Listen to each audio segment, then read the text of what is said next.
Kita semua kayaknya tahu ya apa itu damai. Tapi, gimana kalau saya bilang arti damai yang kita kenal itu baru permukaannya aja?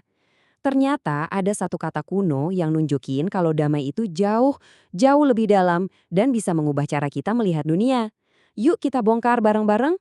Coba deh, kalau saya tanya, damai itu apa? Mungkin banyak dari kita yang langsung jawab, ya, nggak ada perang, nggak ada konflik, nggak ada keributan. Bener kan? Tapi coba kita pikirin lagi, masa sih sesimpel itu? Jangan-jangan selama ini kita udah kehilangan makna aslinya yang jauh lebih kaya.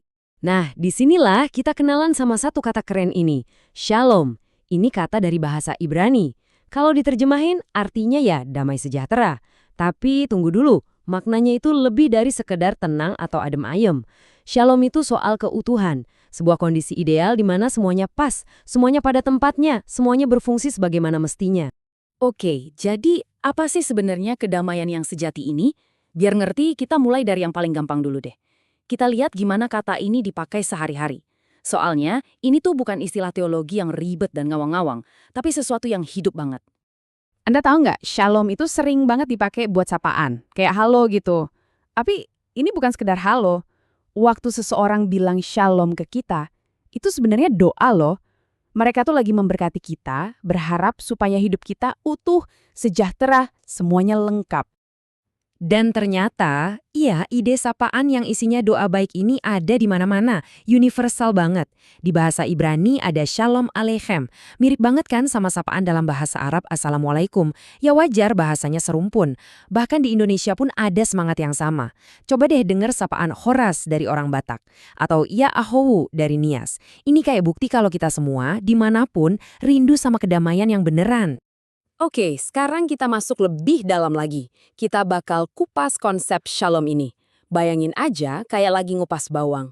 Ada 4 lapisan yang saling nyambung, dan tiap lapisan bawa kita lebih dekat ke intinya. Nah, ini dia 4 lapisannya, persahabatan, kesejahteraan, keamanan, dan yang paling dalam, keselamatan. Yuk kita bedah satu persatu mulai dari yang pertama.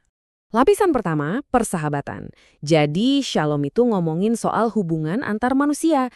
Tapi bukan hubungan yang basa-basi ya, bukan yang cuma senyum di depan tapi di belakang ngomongin. Ini soal relasi yang tulus, jujur, yang otentik. Tapi Alkitab juga ngasih peringatan keras. Hati-hati sama damai yang palsu. Kayak kutipan ini nih, ada loh orang yang ngomongnya ramah banget, ngucapin shalom ke temennya, tapi hatinya penuh niat jahat.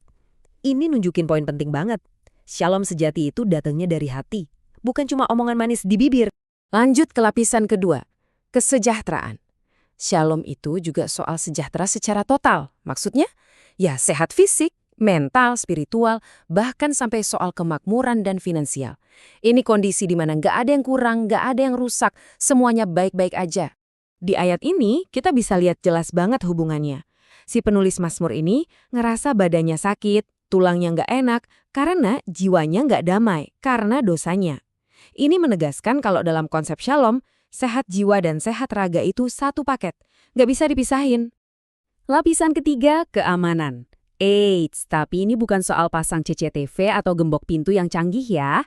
Keamanan versi shalom itu rasa tentram yang muncul dari masyarakat yang adil, di mana semua orang dapat haknya dan hidup dalam kebenaran. Damai yang dirasakan bersama-sama. Kutipan ini keren banget kan? Nunjukin hubungan sebab akibat yang gamblang. Kebenaran dan keadilan itu ibarat tanah subur. Disitulah shalom, kedamaian dan keamanan sejati bisa tumbuh. Jadi intinya, nggak ada keamanan sejati kalau nggak ada keadilan, titik. Dan sekarang kita sampai di intinya, lapisan paling dalam dari shalom, keselamatan. Di level ini, shalom bukan lagi cuma kondisi, tapi sebuah peristiwa. Peristiwa penyembuhan total, pemulihan menyeluruh, dan rekonsiliasi yang sempurna sama Sang Pencipta. Wah, puitis banget ya gambarannya. Keadilan dan damai sejahtera itu bercium-ciuman. Ini kayak ngasih lihat visi puncak dari shalom. Sebuah dunia di mana semua hal yang baik, kasih, setia, adil, damai, itu nggak tabrakan, tapi malah menyatu dengan harmonis, memulihkan segalanya. Oke, kita udah ngerti definisinya yang kaya banget. Terus, apa? So what? Nah, menurut sumber kita, shalom ini bukan konsep buat direnungin doang. Ini adalah panggilan buat bertindak. Sebuah misi untuk kita semua.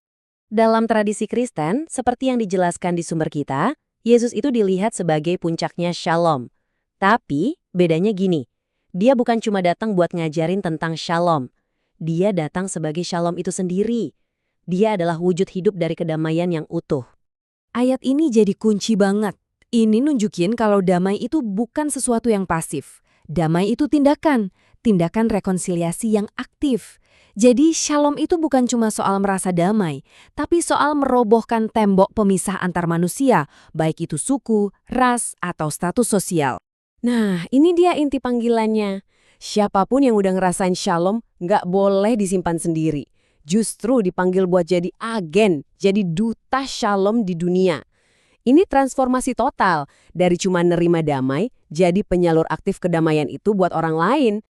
Oke, kita udah jalan-jalan menelusuri konsep kuno ini. Tapi mungkin ada yang nanya, kenapa ini penting buat kita sekarang? Di dunia yang serba cepat dan sering banget pecah belah ini. Jawabannya, ini relevan banget. Di tengah dunia kita yang isinya kompetisi, saling sikut, polarisasi di mana-mana, dan penuh kecemasan, visi Shalom yang utuh ini jadi kayak penawar. Dia nawarin sebuah visi tentang keutuhan dan pemulihan di tengah dunia yang rasanya makin retak dan terpecah belah. Sebagai penutup, saya mau lempar pertanyaan ini buat Anda renungkan. Kalau damai itu lebih dari sekedar perasaan, kalau shalom itu soal hubungan yang pulih, kesejahteraan yang utuh dan keadilan, gimana wujud nyatanya dalam tindakan sehari-hari? Gimana bentuk shalom di keluarga Anda, di kantor, di lingkungan RT Anda? Pikirkanlah.